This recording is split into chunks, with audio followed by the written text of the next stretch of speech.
안녕하십니까. 현대투자연구소 송지호입니다.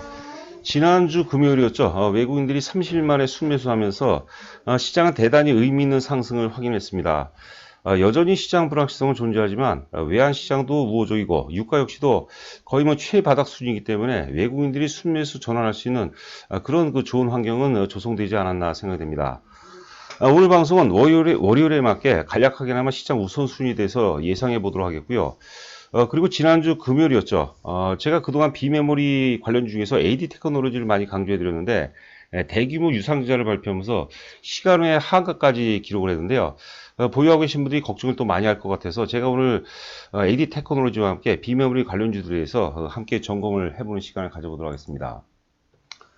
자, 시장 우선순위와 이제 비메모리. 먼저 시장 우선순위를 점검해 보면은요. 첫 번째는 이제 그 대북 테마가 지금 가장 핫한 것 같고요. 두 번째는 이제 바이오, 세 번째가 이제 5G, 네 번째가 이제 비메모리, 뭐 기타 순위일 것 같은데요. 먼저 그 대북 테마를 살펴보면은요. 지난 4월 15일 그 총선 직후에 16일이 되겠죠. 여당이 이제 압승하면서 가장 강렬하게 반응했던 테마가 이제 바로 대북 테마입니다. 제가 그 지난주 유튜브 방송에도 말씀드렸는데요. 이 남북 경협이라는 것은 우리가 이제 그 시대별로 이제 그 모멘텀이 있어요. 60년대는 이제 그 베트남 전쟁 특수가 있었죠. 그리고 70년대는 이제 70년대, 80년대는 중동 특수가 있었고, 또 이제 올림픽 특수가 있었고, 닷컴 특수라고 해야 될까요? 그 부분도 있었고, 2000년대 중반에 이제 중특수가 있었는데요. 그런 것들과 이제 그 남북 경협이라는 것은 비교 불가한 가장 위대하고 규모가 크다는 거죠. 가장 또 이루어지기만 하면 가장 또 현실적이고요. 단기적인 어떤 우리가 관점이 아니라 길게 놓고 본다면 굉장히 의미 있는 대단한 어떤 시세가 나올 가능성이 높지 않을까 싶고요. 지금 문재인 정부 임기가 약 2년 정도 남았는데요. 그 임기 내에는 반드시 이슈화 될 가능성이 높다고 봅니다. 또 그 트럼프 입장에서도 지금 올해 11월 3일이 미국 대선이죠. 지금 대외적으로 사실 그 외교적으로 내세울 건 뭐 별로 없죠. 욕만 많이 먹었는데 여하튼 간에 이제 한반도 비핵화 관련해서는 나름대로 지적이라고 자랑을 많이 하고 최근에 또 이제 그런 지구가 좀 나오는 것 같아요. 그래서 대북 테마가 지금은 어떤 그 일정이 아니라 좀 기조적으로 이 대북 테마 흐름이 이어질 가능성에도 우리가 대비를 해야 되지 않나 싶습니다. 그 사양 산업이라는 건 잡주들이 많아요. 재무적 리스크들이 많은 종목이 있는데 그런 종목은 하지 마시고요. 가치 대비 저평가된 종목. 저희 그 연구소에서는 SOC가 이제 핵심이라고 봅니다. 길게 놓고 보면 SOC 중에서도 가치 대비 저평가되어 있는 거 그리고 대북 사업이 어떤 거 핵심이라고 볼 수 있는 그런 종목 중심으로 이제 우리가 그 매수 관점으로 접근하는 것이 바람직하지 않을까 싶고요. 그 바이오 테마 같은 경우도 여러 차례 말씀드렸는데 지금 전 세계 위기 속에서 가장 어떤 이슈가 되고 있죠. 특히 이제 K바이오. 이제 한국의 어떤 그 선진화된 의료 시스템, 방역 시스템, 그리고 나아가서 진단 키트라든가 치료제 관련해서 지금 시세가 많이 연출이 되고 있고, 이게 이제 다양한 분야로 또 다양한 어떤 그 바이오 영역으로 확장이 되는 것 같아요. 지금 이제 바이오 이제 주도주 3인방이라고 그러죠. 삼성 바이오로직스 그리고 셀트리온 헬스케어 이 종목군들이 기술적으로도 매우 양호하고요. 한 주중반 이후서부터는 한번 랠리가 다시 전개될 가능성이 높지 않을까 싶습니다. 그러면 바이오 전반으로 또 매기가 굉장히 집중이 된다고 이제 봐야 될 것 같아요. 특히 이제 제가 이제 여러 번 강조해 드린 게 삼성전자가 본격적으로 오르기 전까지는 바이오가 시장을 지배할 가능성이 높다고 봅니다. 물론 이제 삼성전자가 오른다고 무조건 못 간다는 게 아니에요, 바이오가. 그럴 가능성이 있고, 여하튼 간에 삼성전자가 했던 그 5월 한 20일 이후서부터 가능성이 높다고 보는데, 그때까지 이제 바이오가 단기간에 어떤 그 센 시세를 연출할 가능성이 높지 않을까 싶습니다. 자, 세 번째 이제 5G인데요. 역시 그 전 세계 위기 속에서 뭐 국내 상황도 마찬가지고 지금 시장 선점을 위해서 글로벌 업체들이 지금 그 투자를 좀 나름대로 활발히 하는 것 같아요. 여타 다른 어떤 그 테마라든가 섹터에 비해서 5G 쪽으로 이제 그 투자가 활발하게 이어지는 것 같아요. 일단 HFR이 대장이라고 보고요. 그다음에 KMW도 좋고 RFHRC, 이노와이러스 이런 정보들도 관심 있게 좀 지켜볼 필요가 있지 않나 싶고요. 비메모리 관련주들은 뭐 굳이 말할 필요가 없죠. 4차 산업혁명의 중심이고 그동안 한국 경제 어떤 그 성장 동력주에서 메모리가 차지하는 비중이 절대적인데 앞으로는 비메모리 어떤 성장성과 함께 한국 경제도 계속해서 한 단계 더 도약할 가능성이 높지 않을까 싶습니다. 자, 그리고 이제 AD 테크놀로지 증자에 따른 그 전략 및 비메모리 핵심인데요. 이번에 AD 테크놀로지가 35%죠. 320만 주, 시가총액 35%를 뭐 대규모 유상증자를 하게 되면 주가가 당연히 뭐 크게 빠지는 게 일반적인데 아직까지 흐름 보니까 상당히 양호한 것 같아요. 제가 느낀 것은 내용을 이제 그 분석을 하다 보니까 굉장히 자신감 있는 그런 모습이 아닌가 싶습니다. 그 할인가도 굉장히 좀 그 약하고, 그리고 원래 그 좋은 기업들은 할인을 많이 안 해줍니다. 발행 예전까지. 그리고 예를 들어서 전환사채 발행할 때도 이자를 제로, 0을 이자를 주지 않는데도 이제 사실 마감이 되는 경우가 많아요. 좋은 회사들은 그렇고, 또 나쁜 회사들은 할인을 굉장히 많이 하죠. 이자도 많이 줍니다.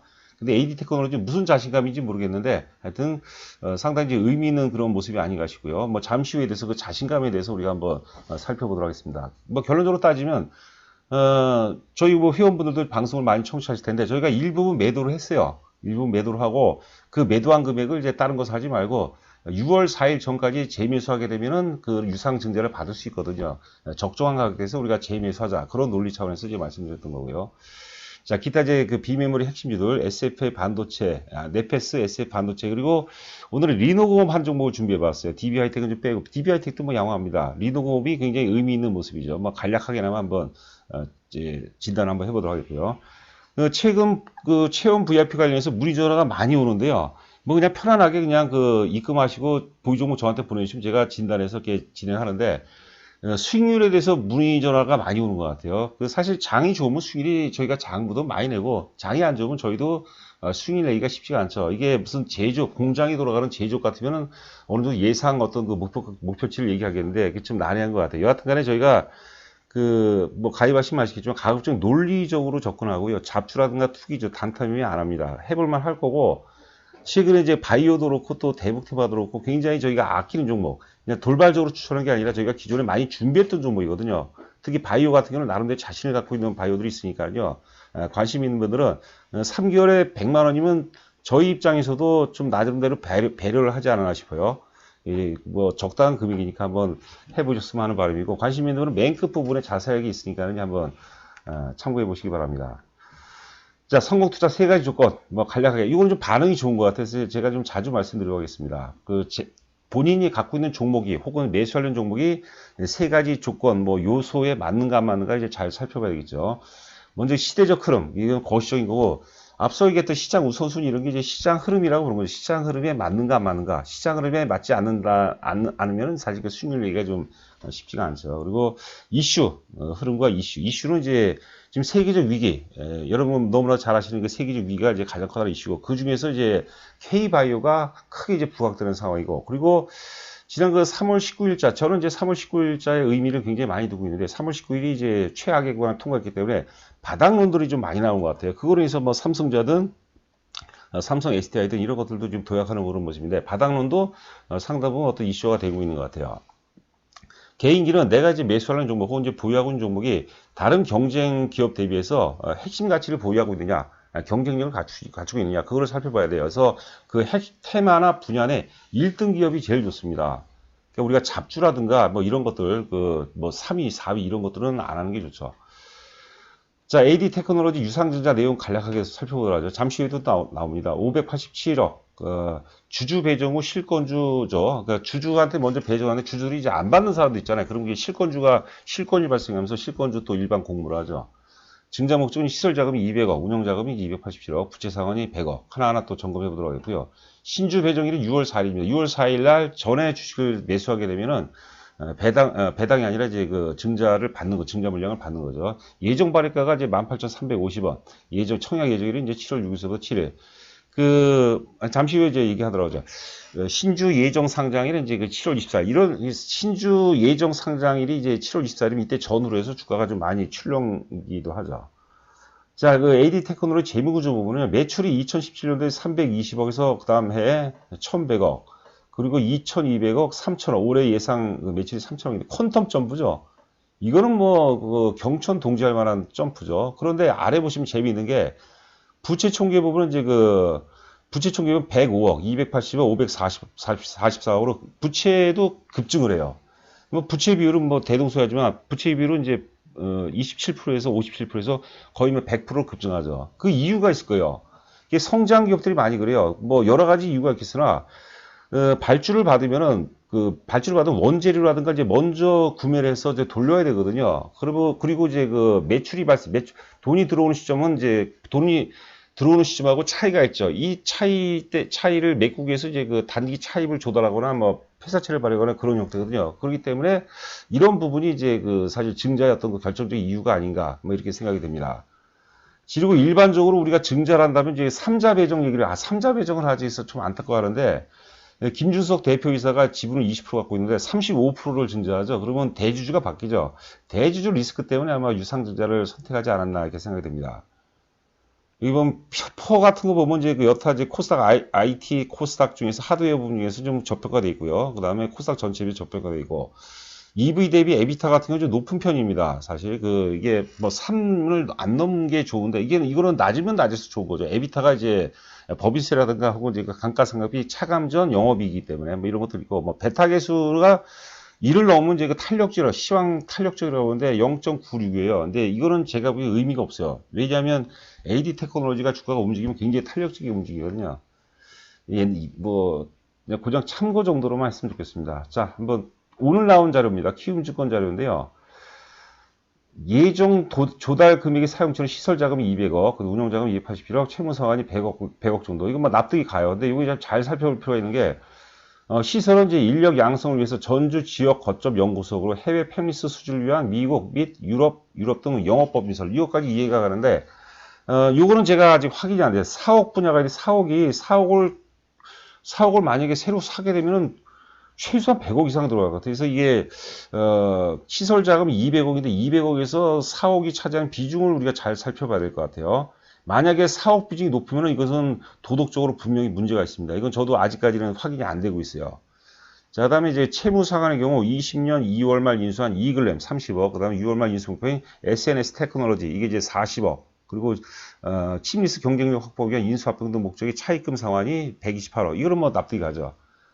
뭐 그렇게 보시면 되겠고 여기 보시면 이제 침리스의 경우 수주 파운드리의 생산 주문할 때 웨이퍼장을 먼저 지급해야 되죠. 지금 금액 뭡니까 거래처에서 돈이 들어오기 전에 원재료 가격을 먼저 지급하기 때문에 이게 차익금이 발생되는 거예요. 이것 때문에 사실 증자를 한다 이렇게 볼 수도 있을 것 같습니다.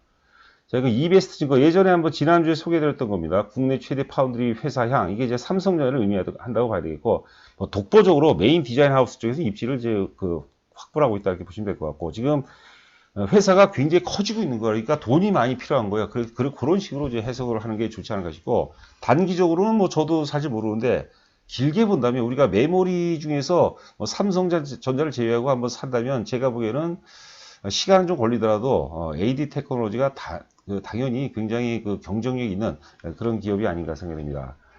자, EBS 증거 예상 뭐 영업이익만 보도록 하죠. 2017년도에 이제 적자였다가 2018년도에 120억, 매출은 이제 1100억이고, 2019년도에 이제 2250억이죠. 그리고 매출은, 영업이익은 비슷했는데, 올해 예상 매출이 3000억에 영업이익이 260억을 예상하고 있는데, 이 정도라면 여러분들 한번 우리가 이 전망치하고 실제치하고 일치를 한다면 한번 도전해 볼 필요가 있지 않나 싶고요. 의외로 지금 유상증자, 일단 악재로 해석을 해야 되겠죠. 오늘도 주가가 빠지고 있고, 35% 유상증자를 하고 있는데, 그거를 넘어서는 호재가 나올 수도 있습니다. 그러면 완전히 뒤집어질 수 있는 그런 주가도 우리가 한번 조심스럽게나마 예상을 하고 대비를 해야 되지 않을까 싶습니다. 자, 이건 이제 보시는 화면은 삼성전자입니다. 삼성전자. 금요일 날이죠. 지난주 금요일 날 갭 상승을 했는데 이 갭이 뭐냐면 외국인들이 30일 연속 순매도했다가 3,200억 순매수를 하죠. 그리고 3월 19일의 의미는 제가 여러 번 차례 강조를 했습니다. 한국 증시가 아니라 글로벌 증시도 3월 19일 날 바닥이 많은 것 같아요. 여하튼 간에 3월 19일 최악의 구간을 통과하고 2개월 되는 시점이 이제 5월 20일입니다. 일반적으로는 3개월까지 보는데, 그럼 6월 20일인데, 왜 그러면 2개월이냐? 왜냐하면 이제 3월 19일 악재의 크기가 워낙 컸기 때문에 매도세가 상당 부분 많이 대거 이탈이 됐다고 보는 거죠. 그러면 기간을 상당 부분 좀 줄일 수 있지 않나. 이 3월 20일이라고 확정된 건 아니에요. 그 전후로 우리가 전 환경을 이제 보자는 거죠. 자, AD 테크놀로지 보시면은 이제 60일선을 금요일날 강하게 돌파해서 웬일인가 싶었는데 오늘 빠졌어요. 저희 회원분들도 오늘 많이 청취하고 계실 텐데 60일선이 의미가 상당히 있죠. 60일선은 이제 수급선이죠. 수급선까지 반등을 했다가 이제 좀 밀렸는데 수급선 부분에서 한번 상당 부분 좀 매도를 했다면 30%든 40% 매도를 했다면 좀 상당히 의미가 있지 않나 싶어요. 여하튼간에 뭐 여유 있는 분들은 이제 큰 어떤 그 담대하게 끌고 가는 거고, 좀 불안한 분이시라면 한 3, 40% 정도 매도했다가 6월 4일 전에, 저는 좀 증자를 꼭 받았으면 좋겠어요. 6월 4일 전에 한번 그 나름대로 기획한 가격대에서 한번 저점 매수하는 게 바람직하지 않을까 싶고요. 앞서 얘기한 것처럼 35% 유상자를 넘어서는 호재가 나올 수도 있습니다. 우리 사람 나이로 따지면 20대에서 30대로 전환되는 나이예요. 그러니까 뭐 어떤 식으로 뭐 이게 사실 전개될지 모르거든요. 좋은 쪽으로 이제 해석을 해보자는 거죠. 그리고 그런 호재가 또 나올 수도 있는데 거기에도 대비를 좀 해봐야 되지 않을까 싶습니다. 그러면 다 물 건너가 못 사는 거죠. 그럴 자격이 있는 회사예요. 네페스도 제가 용을 꿈꾸는 어쩌고 그런 식으로 한번 얘기했는데, 전에 이제 보고서 보니까 AD 테크놀로지도 용을 꿈꾸는 뭐 그런 그 제목의 보고서가 나왔던 것 같아요. 네페스는 요 최근에 재미없죠. 왜 그러냐면 네페스는 안 빠진 거죠. 요번에 글로벌 위기서도 상대적으로 안 빠진 거죠. 자, SF 반도체. 저희가 이제 6,000원대에서도 제가 많이 강조를 했던 종목이에요. SF 반도체는 여러분 잘 아시다시피 저희 회사에서는 이제 3,000원의 주력주에 편입한 거죠. 100% 올라갔는데 더 오른다고 보는 거죠. 그 논리에 대해서는 변함이 전혀 없습니다. SF 반도체도 우리가 계속해서 매수해야 될 것 같아요. 왜냐면 앞서 이제 말씀드렸는데 삼성전자가 자리를 잡고 안정적인 어떤 흐름을 보이고 삼성전자에 대해서 투자 심리가 이제는 많이 개선이 된다면 이런 그 중소형 비메모리 관련주는 돌발적으로 크게 올라갈 수 있어요. 거기에 항상 대비를 좀 해봐야 될 필요가 있지 않나 싶습니다. 리노공업은 비메모리 테스트 소켓 쪽에서 지금 테스트 관련주죠. 테스트는 또 이제 우리가 비메모리의 영역이라고 봐야 되고 테스트 소켓 매출이 급증하고 있고 이 재밌는 게 보고서를 보다 보니까 리노공업이 5G 쪽 수요가 많이 증가한다고 그래요. 5G 쪽. 5G 쪽은 사실 흐름도 굉장히 좋다고 그랬죠. 그래서 뭐 양수 겹장인 상태가 아닌가 싶습니다. 이 차트 보시면은 사실 완전히 주도주급이에요. 저희도 이제 놓친 게 좀 안타까울 정도로 굉장히 좋은 주식이기 때문에 리노공업도 계속해서 관심 있게 지켜봐야 되지 않을까 싶습니다. 자, 채용 VIP 관련해서는요. 여하튼 간에 저희는 그 잡주, 투기주 혹은 이제 뭐 단타 매매는 안 해요. 단타 매매, 삼성전자를 단타하잖아요. 그 삼성전자가 잡주가 되는 거죠. 좀 세련되고 좀 큰 그림을 그리시는 것을 함께 공감하시면 같이 했으면 하는 바람입니다. 자, 오늘 방송 마치도록 하겠습니다. 감사합니다.